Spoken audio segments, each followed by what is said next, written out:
Oi, gente! Antes do vídeo começar, eu vim aqui dar um aviso. Infelizmente, a gente teve um probleminha no áudio, a gente tentou consertar, não conseguiu. Só que a gente postou do mesmo jeito, porque o conteúdo tá muito legal. E a gente promete ficar mais atento a esse detalhe para um próximo vídeo nesse formato. E espero que vocês gostem desse. Oi, pessoal! Eu tô aqui com a Bianca. A Bianca é minha nutricionista e conversando com ela, eu descobri que ela é especializada em gravidez vegetariana e vegana e também de alimentação de crianças, né, Bianca? Sim. E, inclusive, a Bianca tá grávida. Quantas semanas você tá? 30 semanas, 7 meses. E então ela tem ainda mais propriedade ainda pra falar aqui com a gente, né? A gente sempre recebe perguntas relacionadas à alimentação, já recebemos perguntas relacionadas à gravidez, alimentação de criança, e como eu não tenho formação na área, eu pedi ajuda da Bianca, que topou a responder as perguntas que umas pessoas enviaram pelo Instagram e pelo Facebook pra gente. A gente selecionou diversas perguntas, as que eram mais interessantes, né, Bianca? E que respondiam o maior número de dúvidas. E caso você tiver alguma específica, a gente vai deixar aqui na descrição dos comentários os contatos da Bianca para você entrar em contato com ela. Para começar, Bianca, é possível ter uma gravidez saudável com uma alimentação vegetariana e vegana? Sim, é totalmente viável e possível, desde que você tenha uma alimentação planejada e bem equilibrada. E quais os principais cuidados que uma mãe vegetariana ou vegana deve ter? Então, a gestação é uma fase bem delicada, que a gente deve ter alguns cuidados, mas em específico a vegetariana e vegana, ela tem que estar ciente que ela deve estar sabendo combinar os alimentos, né, dentro dos grupos, para não estar faltando nenhum nutriente, tá evitando os xenobióticos, que nós chamamos, que são toda a parte de química, desde alimentos convencionais, que tem uma quantidade grande de agrotóxico, que passa isso para a placenta, que vai afetar o bebê, né, o desenvolvimento, os alimentos industrializados, ultraprocessados. Então, a gente tem que ter alguns pontos, algumas regrinhas durante a gestação e a amamentação para que o bebê possa se desenvolver bem, a mãe possa ter uma nutrição saudável, não faltar nem para ela, nem para o bebê, e na amamentação também, que é uma continuidade da gestação. Dá para a grávida conseguir todos os nutrientes só pela alimentação vegana? Não é possível. Na verdade, não é possível nenhum tipo de alimentação, nem se você comer carne, nem se for ovo-lacto e nem vegana. Porque a gestação é uma fase muito delicada da vida que demanda muito nutriente. Então é fundamental suplementar, além de ter uma alimentação equilibrada, planejada, mas tem a necessidade sim de suplementar alguns micronutrientes específicos. Uhum. E caso faltar algum nutriente no organismo da grávida, isso é perigoso? Infelizmente é o que mais acontece, né? Porque a gente observa que as mulheres não se preparam para engravidar, que deveria existir essa preparação. Na gestação também não tem esse cuidado, principalmente aqui no Brasil, nós não temos um olhar específico para gestantes, né? Eles só orientam para suplementar ácido fólico e muitas vezes só o ferro. E é necessário fazer exame de sangue para ver como que está a parte do estado nutricional dessa gestante e estar suplementando específico para ela. Então, o que pode acontecer com a falta de alguns nutrientes, né? Pode ocorrer o aborto, parto prematuro, o sistema imunológico do bebê não desenvolve totalmente, a própria mãe pode desenvolver hipertensão ou, dependendo do que ela come, diabetes gestacional, raquitismo, algumas doenças crônicas que pode estar vindo com o bebê, anemia, que é uma coisa muito comum, que as pessoas acham que é super normal uma gestante ter anemia, e não é natural ter anemia. A demanda é muito grande de ferro, mas dá sim para estar suplementando, né, tá cuidando, e hemorragia pós-parto. Então a gente observa que é um quadro bem grande, só que quando acontece algum dessas, infelizmente, da causa, né, porque na verdade, aliás, desse sintoma, que a causa é a falta de nutriente. Os médicos, eles nunca têm essa visão, ou a equipe médica, de falar, faltou, por exemplo, ferro, ou faltou B12. Sempre acaba dizendo que é uma coisa que acontece. É natural, né? É uma coisa que é natural, uma porcentagem de bebês acontece isso. E na verdade não é natural, é falta de planejamento. Falta um preparo também. Falta um preparo, que na verdade o ideal seria a mulher que quer engravidar, então ela pode fazer uma desintoxicação alimentar, limpar o organismo dela, preparar para aumentar a fertilidade.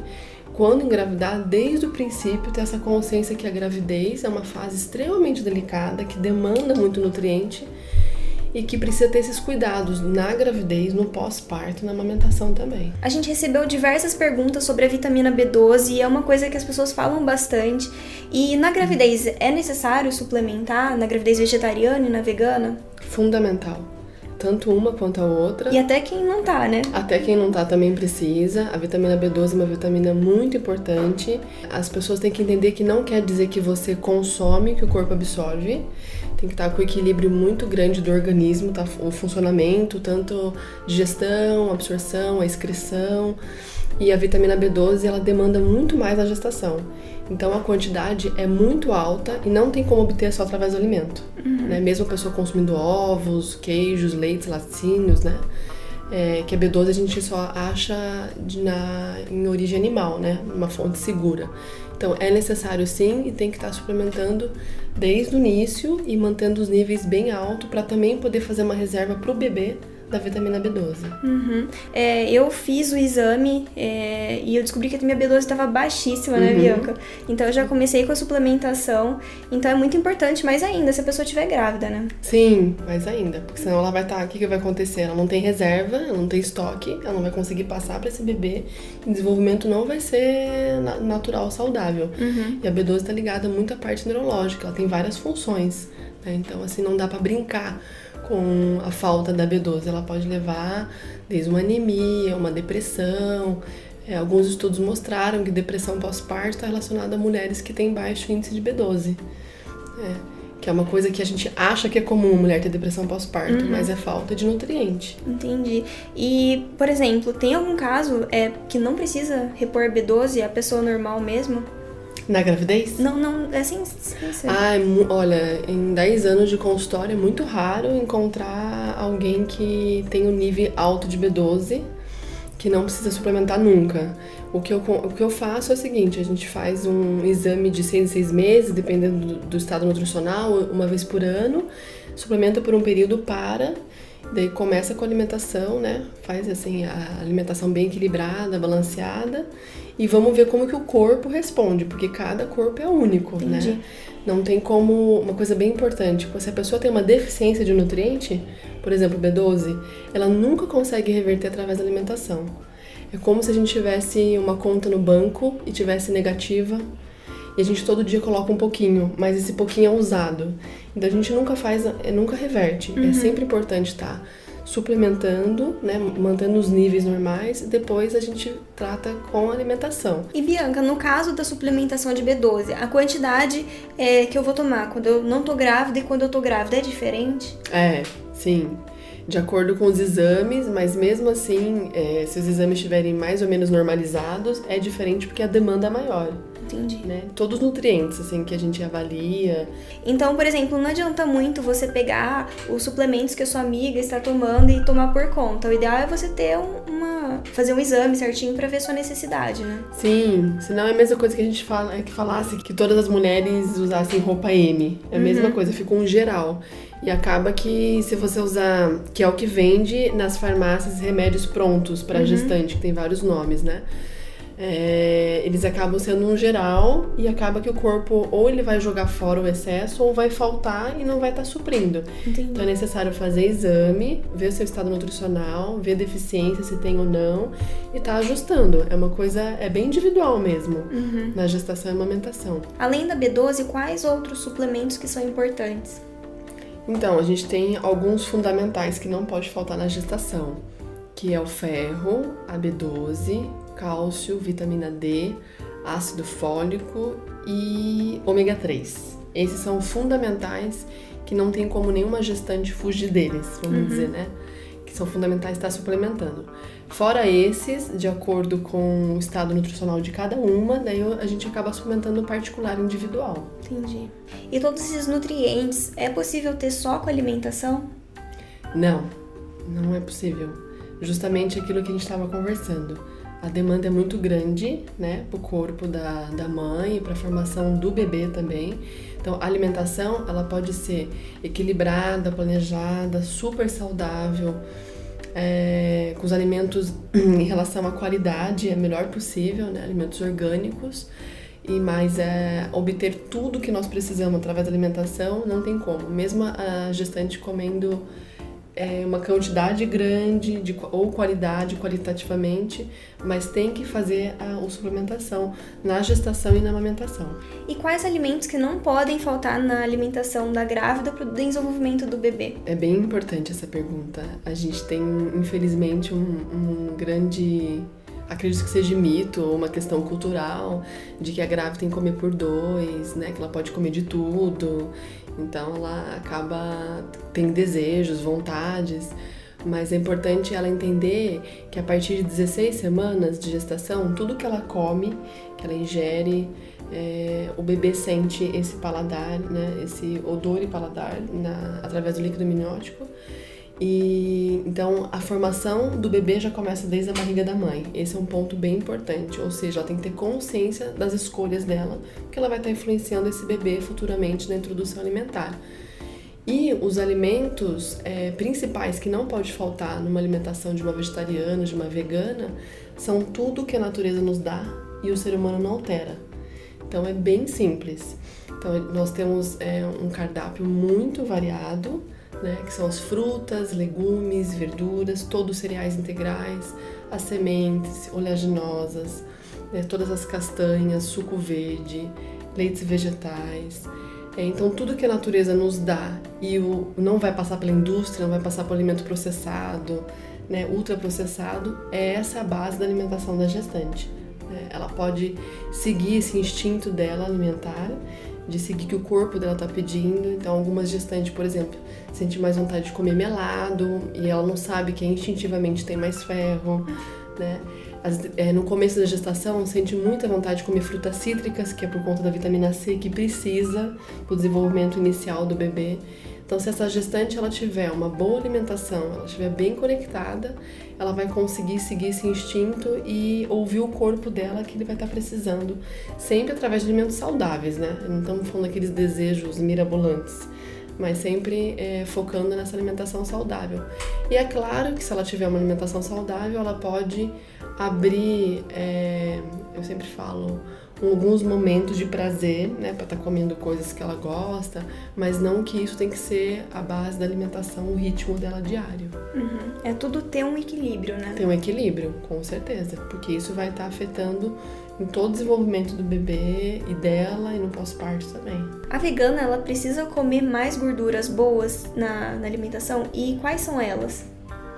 Sim, ela tem que tomar um pouco de cuidado para não ter carência, né? A falta de algumas gorduras, que é extremamente saudável e importante até para a absorção de algumas vitaminas lipossolúveis.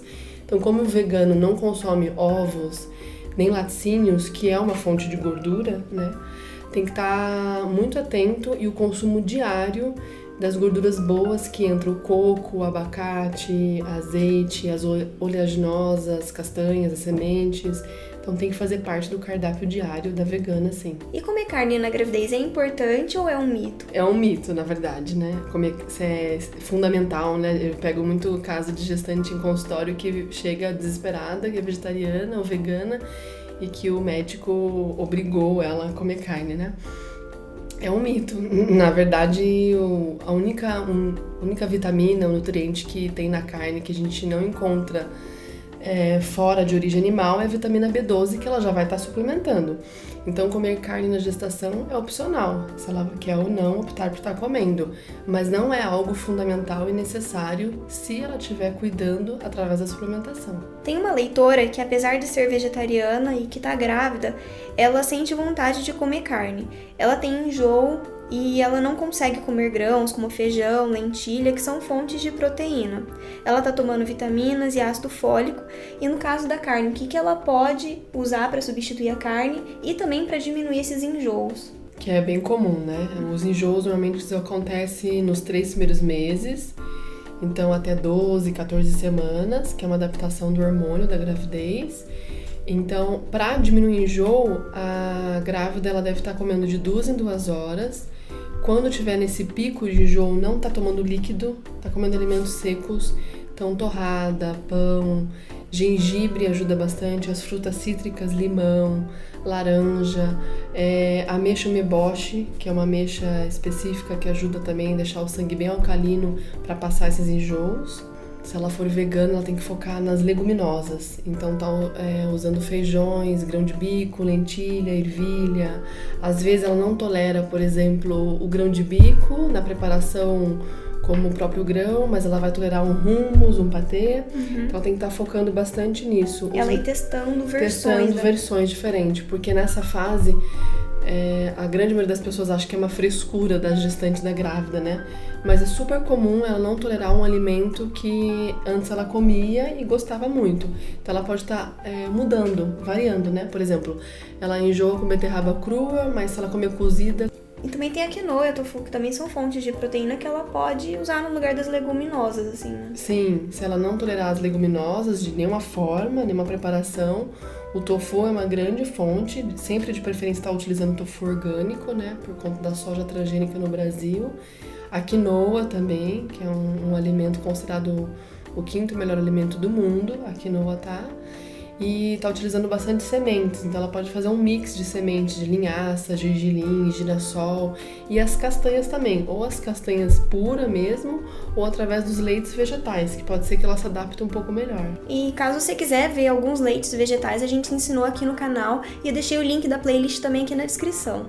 Teve uma outra leitora que ela comeu carne durante a gestação e recentemente optou por cortar, e raramente ela come leite e ovos. É melhor ela voltar a comer carne e derivados na amamentação, visto que ela comeu carne durante a vida toda, inclusive na gestação? É bem comum a gente encontrar bastante gestantes que passam por esse período, né? Da gestação e depois da amamentação e ficar em dúvida se come ou não come carne. É opcional, tem que ouvir muito o corpo dela, que o corpo dela tá pedindo, né? Quais são as necessidades. Se ela optar por voltar a comer carne por esse período, se ela achar que, né, instintivamente ela tá precisando, ou se ela optar pelo vegetarianismo ou veganismo, que nem ela citou que ele come poucas vezes ovos, né, laticínios, então ela já é quase vegana, assim, a gente considera que é uma alimentação mais vegana, se não tem uma frequência diária. Ela precisa, sim, estar fazendo todos os exames laboratoriais, ver os níveis que tá dos nutrientes, se tá com deficiência e suplementar. Porque senão ela vai estar produzindo um leite não 100% nutritivo para esse bebê, que pode sim já estar com alguma carência ou até a vir ter alguma carência por conta de falta de nutriente. Mas é importante também salientar que não quer dizer que se a gestante, por exemplo, que ela comeu carne, que ela tem bons níveis de ferro e B12. É aquilo que eu já falei, não quer dizer que você come e o corpo absorve, né? Às vezes a gente tem casos, eu já peguei casos de quem tá amamentando, na lactação, que é vegetariana, tem uma alimentação muito equilibrada, muito boa e tem níveis B12 bom também, né? Que precisa suplementar só um pouquinho para estar aumentando essa quantidade pro bebê que tá passando por leite materno. Então é isso, obrigada, Bianca. A gente conseguiu só responder algumas perguntas, mas acho que foi o suficiente para tirar a maior parte das dúvidas. E caso você tiver alguma dúvida que não foi respondida aqui, a Bianca pode ajudar vocês. Ela tem as redes sociais dela, entre em contato com ela, que ela é especializada nisso. Comentar aqui nos comentários não vai ajudar tanto, porque ela não vai ter tanto contato com essas dúvidas. Entre em contato direto com ela, que ela com certeza vai saber ajudar. Obrigada, pessoal. Até a próxima. E caso você tiver alguma dúvida sobre alimentação infantil, a gente vai fazer um próximo vídeo, porque surgiram algumas perguntas, a Bianca já se disponibilizou a responder, e é só deixar aqui nos comentários pra gente. Tchau!